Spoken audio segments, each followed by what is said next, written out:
Bonjour à toutes, bonjour à tous. Aujourd'hui, nouvelle vidéo Youngtimer sur la chaîne Le Garage PTS. Youngtimer que l'on n'a jamais présenté sur la chaîne, donc ça fait un petit peu plaisir de pouvoir montrer aujourd'hui ce véhicule, cette voiture qui a été un grand succès commercial pour Citroën, un grand succès commercial sur le marché de l'occasion pendant de nombreuses années, hein, je dirais jusqu'à la fin des années 2000. On en voyait encore beaucoup.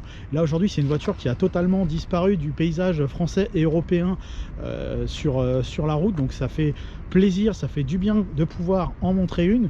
La voiture en question, donc c'est la Citroën ZX, hein, comme noté dans le titre de la vidéo. Cette ZX, donc c'est une ZX phase 1, c'est une 93, c'est une version turbo diesel turbo D comme indiqué sur l'aile avant, donc là une des spécificités de la turbo D. On va voir ce qu'il y a ensuite sur cette voiture, et c'est une ZX Aura, donc ce qui représentait le modèle haut de gamme de la version standard de la ZX, puisque au dessus vous aviez des définitions sportives Vulcan, donc avec le moteur de la 205 GTI, entre autres, en tout cas sur les phases 1, et puis ensuite les ZX SV qui là représentaient vraiment le luxe et le sport à la manière de la ZX.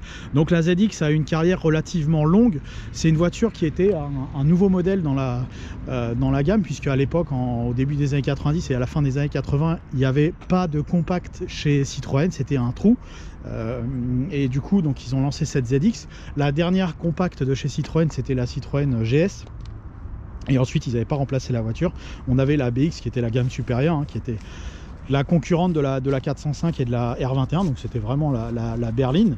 Et en gamme compacte, il n'y avait rien du tout jusqu'à l'arrivée de la ZX. Et la BX en 93 a été remplacée par la Citroën Xantia, qu'on montrera peut-être, j'espère, un jour sur la chaîne, hein. Donc ça c'est une autre histoire. Donc la ZX, quand elle sort en 1991, donc sort avec cette esthétique là, donc une esthétique passe-partout, hein. C'est vraiment été un des reproches faits à Citroën sur le design, puisqu'on a un semblant entre guillemets de modernité et en même temps un design trop sage, très sage, hein. On peut voir cette face avant très basique avec ce capot un peu façon BX qui redescend vraiment, et on n'a pas réellement de calandre, on a une simple barrette. Sur la ZX phase 2, c'était le point de détail facile à reconnaître quand on voyait une ZX phase 2, c'était cette calandre totalement ouverte avec le chevron qui était complètement pris dans l'ouverture. Après, l'aspect général entre une phase 1 et une phase 2, en tout cas à l'extérieur, a été assez semblable, hein. Je suis pas sûr qu'il y avait de grandes différences, est-ce que les baguettes, etc., je me suis jamais trop intéressé au sujet, mais la ligne générale n'a pas changé entre 91 et 98, et la ZX phase 2 est sortie donc en 1996 pour poursuivre la carrière. Il me semble que les feux arrière étaient aussi un petit peu différents dans leur teinte. Là ils ont tendance à être un petit peu orangés. Il me semble qu'ils étaient beaucoup plus rouges et noirs sur la ZX phase 2. Donc sur ces ZX là, on avait le choix en 93 comme celle-ci, puisque celle-ci est une 93, donc une pure phase 1. On avait le choix entre deux carrosseries, on avait la 3 portes et on avait le modèle qui était pompeusement appelé 3 portes coupées, mais en fait c'était une simple 3 portes, hein. C'était une ZX tout à fait standard, il n'y avait pas de vraie carrosserie différente comme par exemple sur la Mégane 1 coupée qui était sortie un petit peu après en 95-96. Donc voilà, on avait deux carrosseries disponibles, et un petit peu plus tard en 94-95 était sortie la ZX Break, qu'on pouvait aussi avoir avec ce moteur turbo D. Donc là, cette finition Aura, donc c'est la finition haute comme je disais tout à l'heure. Elles sont d'office sur les parties extérieures livrées avec les pare-chocs avant et arrière peints. On a les grosses baguettes. On peut avoir donc ce gros moteur turbo diesel. Là en option, celle-ci elle a les anti-brouillard plus une petite lame. Donc on a un pare-choc un petit peu spécial, on a un pare-choc accessoire Citroën. On a les jantes alliage qui sont en option, qui sont les mêmes que sur les ZX Vulcan. Donc ça c'est la jante alliage optionnelle disponible à l'époque sur la voiture. On a les vitres teintées qu'on peut voir vertes sur cette voiture. On a un aileron arrière qui a été pris également en accessoire. On peut voir donc le pare-choc peint aussi spécifique à la version Aura. Et donc après, à l'intérieur de cette voiture, sur les versions Aura, on a le droit à l'intérieur velours. On a un panneau de porte complètement recouvert de velours. On a les vitres électriques, hein. On a les vitres électriques qui sont fournies d'office. On a Également le verrouillage central, verrouillage centralisé avec la petite télécommande à distance, si j'arrive à la montrer, voilà, c'est ce petit carré avec le récepteur infrarouge qui est sur la partie supérieure. Et après on a une présentation classique typique des Citroën des années 90, du début des années 90, avec ces atmosphères noires. La qualité des plastiques est assez sommaire, assez basique, mais le fait de mettre des plastiques noirs, bah, ça renforçait l'impression visuelle de qualité, alors qu'avant les voitures françaises de manière générale, elles avaient des intérieurs beige, des intérieurs gris clair, des intérieurs bleus qui donnaient une impression d'espace un peu supérieure, mais la qualité de fabrication faisait vraiment l'aspect de fabrication faisait vraiment faiblard. Là les qualités sont un petit peu meilleur évidemment que sur une BX, il y avait eu un petit progrès, mais c'est pas non plus génialissime. Mais le fait d'avoir fait un intérieur noir, bah, ça augmente la qualité, un peu comme ce que j'avais montré la dernière fois sur la BX GTI. C'était une phase 2, donc avec ces intérieurs noirs ça faisait beaucoup plus qualitatif, donc c'était ça donnait une meilleure impression d'ensemble. Après on garde quelques spécificités Citroën sur cette voiture, avec entre autres, alors là on a un petit dysfonctionnement, on excusera la voiture, elle a 363 000 km. On peut voir là, je l'avais montré également sur la BX la dernière fois, la petite voiture qui s'allume. Donc là ils l'ont intégré au compteur sur les versions Aura. Sur les versions de base on n'a pas forcément cet équipement supplémentaire. Sur la BX c'était rapporté à la console. Ici on a un tiroir si on veut cacher le poste. Bon là c'est un poste un peu plus moderne, donc du coup la trappe ne peut plus se fermer. Quand on a l'option climatisation, le bouton il se situe ici, donc celle-ci ne l'a pas malheureusement. Donc on a une ventilation standard. On a un tableau de bord qui se rapproche dans son esthétique au tableau de bord des Citroën AX phase 2. Ils avaient repris un peu ça avec un mix de BX, puisque la BX je vous avais montré la dernière fois, donc les petits boutons à droite à gauche pour différentes fonctions. Donc ça c'était vraiment le cockpit, on va dire, le poste de pilotage Citroën du début des années 90, mix BX, mix AX, puisque le compteur aussi était repris dans son graphisme par la X. Alors les équipements n'étaient pas forcément les mêmes en fonction des voitures. Sur les ZX de base, comme les réflexes et les avantages, on avait par exemple l'horloge qui était ici, alors que sur la ZX Aura avec les gros moteurs, on a la pendule qui est intégrée au tableau de bord, une pendule digitale. On peut voir toute cette planche de bord qui est très creusée, qui permet de disposer des choses assez nombreuses. Donc ça fait un rangement, je pense même pratiquement, tellement c'est grand, qu'on pourrait mettre un parapluie, tellement c'est grand. Ici, bah, comme on n'a pas de clim, on a une boîte à gants qui ne se ferme pas à clé, mais il y a quand même une porte de boîte à gants sur cette voiture. Une des spécificités de pince de chez Citroën à l'époque, on n'a que le rétro droit qui est électrique. Hop, si je montre bien, voilà. Donc on n'a que le rétroviseur droit qui est électrique. On peut voir que le rétro gauche est à commande manuelle. Donc les vitres électriques sont sur la porte. Je crois qu'on peut avoir en option les vitres arrière électriques sur ces voitures. Et donc sur les phases 2, globalement l'ensemble du tableau de bord change pas trop. Ils ont changé la qualité des tissus ou des velours. Le volant est pas tout à fait le même, mais globalement l'ambiance générale est à peu près identique entre la version de 91 et la version de 98. Évidemment sur la 91 ça faisait déjà un petit peu vieillot comme tableau de bord. Quand ils les vendaient neuves en 98, forcément ça faisait ça faisait très très vieux comme design. C'était très particulier comme style. Le style était très classique, alors que Citroën avant cette génération de voitures, bah, entre autres la BX dans les années 80, on avait des voitures qui étaient très innovantes sur le design, pas forcément très qualitatives en matière de qualité de construction, mais on avait des choses très très originales en termes de design. Et là on était rentré ZX, Xantia, AX Phase 2, etc. On était rentré sur des choses archi classiques, donc ça leur a permis de maintenir quelques ventes et puis de ne pas dépenser beaucoup d'argent pour le développement des voitures. J'ai la même impression avec cette ZX, puisque c'est pareil, ça faisait un nombre d'années incalculable que j'étais pas monté et conduit une ZX, mais j'ai eu la même impression. Et mes souvenirs étaient trompés. Sur la BX, je disais la dernière fois que la porte me semblait beaucoup plus fine et beaucoup plus légère et vraiment plus stock. Et là, il y a un petit côté, je vais pas dire massif parce que c'est pas vrai, parce qu'on n'est pas le massif d'une Golf 3 par exemple qui était une de ses concurrentes, mais l'épaisseur de la porte me donne une meilleure impression, une meilleure idée que le souvenir que j'en avais. Je m'attendais à vraiment plus stock. Évidemment, comme d'hab, si on fait une palmade là-dessus, bon, ça va être une drôle d'ambiance, ça fera un drôle de manège. On n'a pas d'airbag, on n'a rien du tout, donc forcément, ce sera le niveau de sécurité passive et peu élevé comme toute voiture Youngtimer malheureusement. Alors les développements, les progrès sur des voitures modernes sont évidemment beaucoup plus importants, mais j'avais malgré tout ce souvenir que c'était beaucoup plus fin et beaucoup plus fragile la ZX. Donc finalement, c'est une bonne surprise pour moi d'avoir ça. On n'a pas, comme sur la BX, la continuité de tableau de bord ici. On a cette petite cassure, bon, c'est pas très grave. Esthétiquement, il y a une petite cassure puisqu'on a ce côté très arrondi et puis directement très droit. Voilà, bon, c'est juste des informations à prendre comme ça, un visuel, hein, je dirais. Après, pour le reste, bah, la visibilité, comme toute voiture ancienne, on a une très bonne visibilité. On peut voir ce que je vois là dans ma voiture. Donc, on n'est pas pénalisé par rien. Ça se passe plutôt bien dans l'ensemble. La rétrovision arrière est également très bonne, hein, pas de souci à reprocher là-dessus. Donc l'ensemble est plutôt correct. La sellerie est plutôt très confortable, très molle. On est bien installé plutôt dedans, hein, donc à l'image de ce que fait Citroën, c'est plutôt bien. Et l'intérieur a plutôt bien vieilli. Alors c'est une voiture qui a été très bien entretenue dans sa vie, hein, malgré voilà, on peut voir, hein, le kilométrage, 360 000 km passés. On a un kilométrage qui est très élevé. Bah, malgré ça, on a un intérieur qui n'a pas particulièrement vieilli dans son aspect.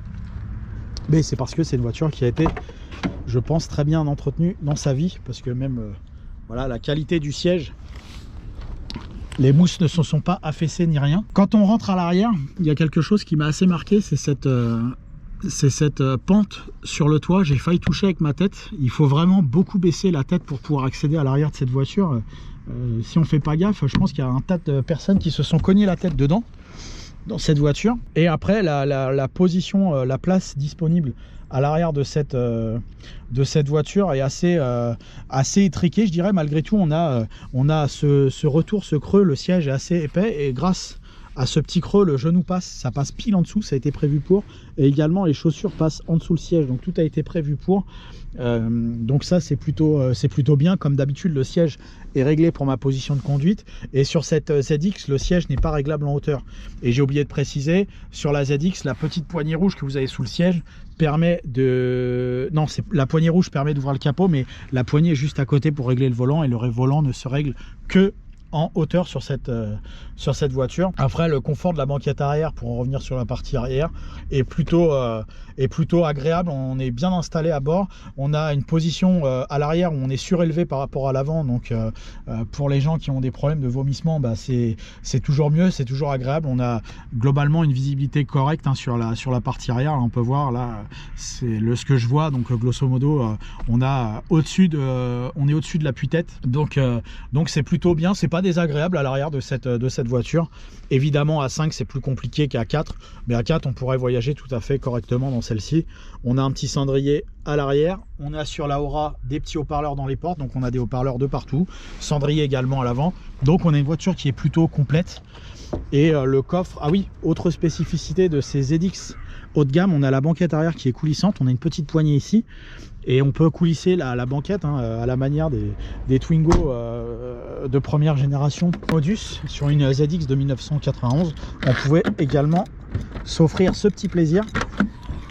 Et sur la partie coffre, donc on peut voir aussi, je pense que ça c'est un accessoire Citroën également, la plage arrière avec le store pare-soleil intégré. Et donc on peut voir, quand on a l'équipement banquette coulissante, là c'est le prolongement de la tablette arrière, parce que si on avance la banquette et qu'on réduit la longueur des passages arrière et qu'on veut augmenter sa capacité de coffre, et bah du coup les petites tablettes se mettent en plus. Ça permet d'augmenter considérablement la capacité de chargement dans la partie coffre sans se passer de passage arrière, donc c'est plutôt bien. On a également un accoudoir et la banquette est rabattable en je dirais 60-40 sur cette voiture. Dernier point avant de passer à l'essai, on va montrer comme d'hab le moteur, s'il veut s'ouvrir. Le fameux XUD9 qu'on a retrouvé sur nombre de modèles PSA. Alors le XUD, comme ici, on l'a retrouvé pour les premières fois sur les BX, mais c'était sur des versions 1,7 litre diesel comme les Xara, etc. Après, il a eu une évolution en 1,8 litre et une évolution en 1,9 litre. Et là-dessus, on a eu des 1,7 litre turbo D, des 1,8 litre turbo D, des 1,9 litre turbo D. Donc là, on va dire que c'est la grosse version. Comme c'est une version de 93, c'est une version 120 EGR et sans catalyseur, donc là c'est full tube, on va dire, entre guillemets, donc pollution max, mais panne minimum. On a également le plaisir là-dessus, sur cette voiture-là, d'avoir une pompe Bosch. Donc c'est a priori les pompes les plus recherchées, les plus qualitatives, celles qui donnent le meilleur agrément de conduite. Donc c'est un 1,9 litre turbo diesel classique avec 20 mètres kg de couple, associé à une boîte manuelle à 5 rapports. Et donc c'est une voiture qu'on va laisser sur route pour se rendre compte de ses qualités dynamiques.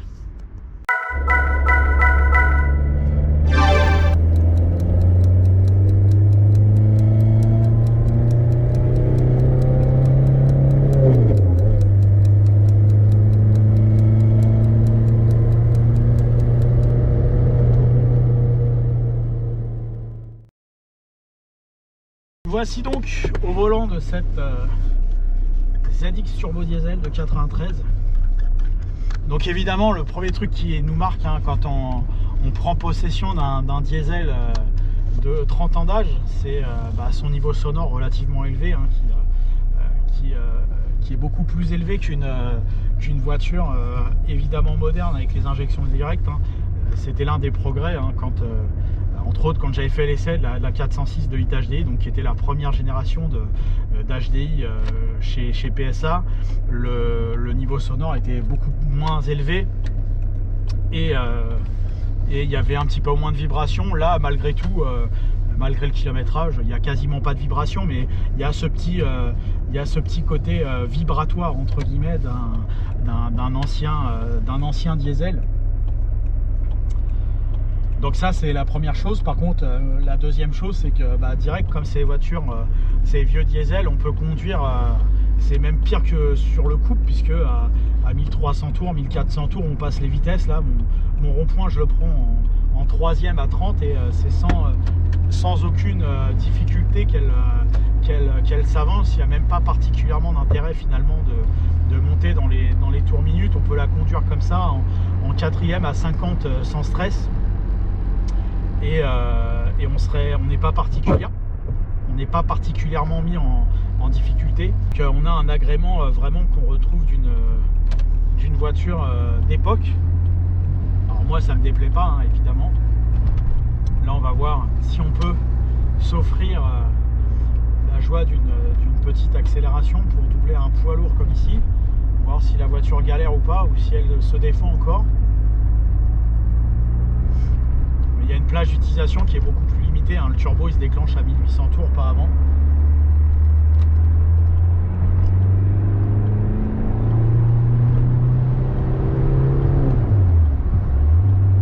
Voilà, on a eu l'exercice typique du dépassement de camion et on peut voir que c'était pas trop mis en galère. Avec évidemment, on a tendance à l'oublier aujourd'hui, mais la voiture au-dessus de 4000 tours, elle déteste ça. C'est une voiture qui est faite pour être emmenée, on va dire, de 1800 tours à 3000 tours. Et 3000 tours, c'est pas forcément tout le temps, c'est vraiment quand on a besoin, voire 3005. Mais après, l'agrément devient totalement inconnu, l'agrément mécanique. Par contre, en dessous de 3000 tours, il faut être au-dessus de 1800 tours. Une plage d'utilisation assez réduite pour cette voiture, mais on se surprend quand on est dans cette zone d'utilisation entre 1600 et 2200 tours minute à entendre le sifflement du turbo. C'est assez drôle, c'est des choses qu'on n'entend plus, puisque là avant 1800 tours on a vraiment le diesel de base, et puis au dessus on entend très légèrement le sifflement du turbo. C'est marrant, c'est les charmes de l'époque. Donc quelques vibrations se font sentir, mais sinon le moteur reste relativement discret. Là on est à 95 km/h à un petit peu plus de 2000 tours minute, et ça reste relativement discret pour une voiture de cet âge. Je m'attendais à vraiment pire.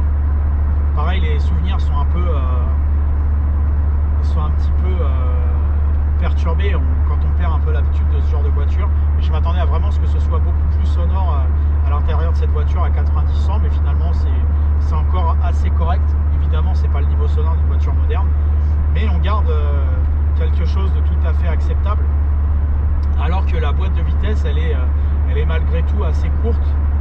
Pour avoir fait l'essai tout à l'heure, à 130 km/h, on se retrouve autour des 3000 tours minute, donc le moteur tourne assez haut, et à 4 à 160 km/h, donc le moteur mine très très vite. La boîte est assez courte, ce qui lui permet d'obtenir des reprises tout à fait correctes, quel que soit le rapport. Hein. La presse à l'époque le signalait, et encore aujourd'hui, le poids contenu et la boîte très très courte font que les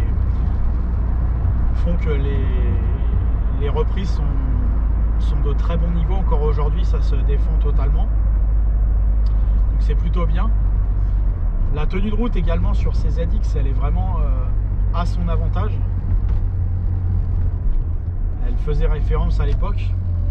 Là aujourd'hui, c'est une voiture qui va prendre un petit peu de roulis, mais c'est une voiture qui est très dynamique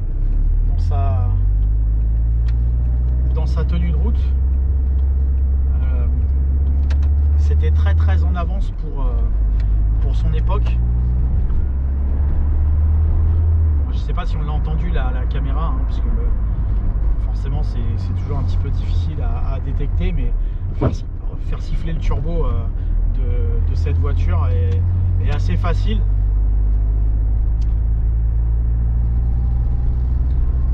Donc la voiture vire relativement à plat.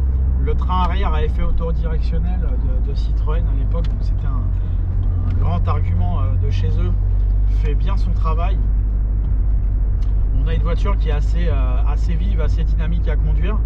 A contrario, une fois qu'on arrive à la limite, c'est un petit peu délicat. Mais sinon, on a une voiture voilà, qui donne. Alors là, je peux pas avancer. En plus, les conditions météo, on est à moitié en neige en ce moment. Il peut y avoir du verglas et tout, donc on fait pas le. Et puis de toute façon, il y a du monde devant. Enfin, je peux rien faire. Mais on sent que il y a un certain dynamisme avec cette voiture, et ce qui n'était rarement le cas sur les voitures de cette époque, à part sur les Peugeot Citroën. Quand on conduisait une R19 par exemple, c'était beaucoup plus orienté confort, beaucoup plus souple. Ça avait moins de dynamisme que cette voiture, et donc l'association avec ce moteur Elite 9 TD est très réussie, je trouve, sur cette ZX. Puis en plus aujourd'hui on a l'avantage, comme sur cette voiture, d'avoir une carte grise collection, et une carte grise collection sur un diesel de 93, ça fait plaisir parce que on peut rouler partout, il n'y a plus de restriction de ZFE.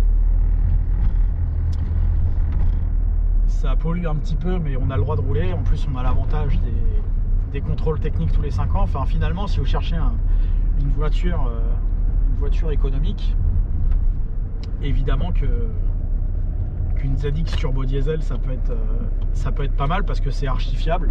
Alors le plus dur, c'est d'en trouver une propre. Là, celle-ci, on a l'avantage d'avoir une voiture franchement hyper propre pour un diesel de 30 ans.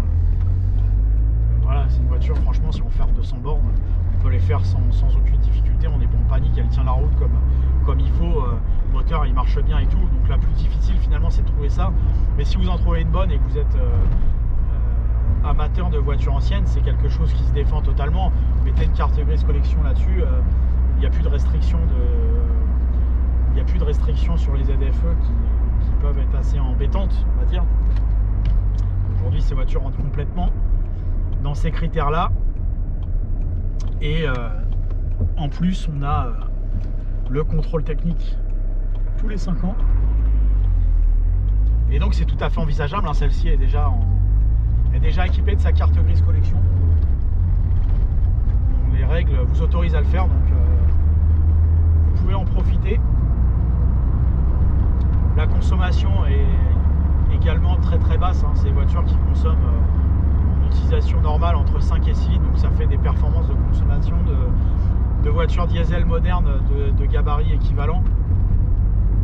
Donc c'est pareil, il n'y a aucune difficulté de ce côté-là. L'accessibilité mécanique est facile. Finalement, le plus dur, c'est d'en trouver une bien, une voiture pas rouillée ou pas trop rouillée, et qui soit encore totalement fonctionnelle. Mais si vous trouvez le bon produit, c'est une voiture qui aujourd'hui vous apporte beaucoup de plaisir, avec sa tenue de route encore tout à fait dans le coup, et puis sa mécanique totalement décalée avec l'effet turbo présent de cette voiture. Le confort est tout à fait correct, hein, franchement. Ce qui pourrait manquer, évidemment, je le disais tout à l'heure, ça va être aussi un peu de sécurité passive. Et puis bah, peut-être la climatisation aussi éventuellement, hein, parce qu'aujourd'hui c'est quelque chose dont on s'est beaucoup habitué. Mais voilà, c'est une voiture qu'on recommande totalement encore, franchement. Moi j'aime. Mais il faut être client de voiture ancienne. Si vous n'êtes pas client de voiture ancienne, c'est sûr que ça va être compliqué. Voilà, merci à vous d'avoir suivi ce nouvel essai sur la chaîne Le Garage PTS. Merci encore pour votre fidélité. N'hésitez pas à vous abonner, à aimer, à commenter Le Garage PTS sur Facebook, YouTube et Instagram. Merci à vous, à bientôt.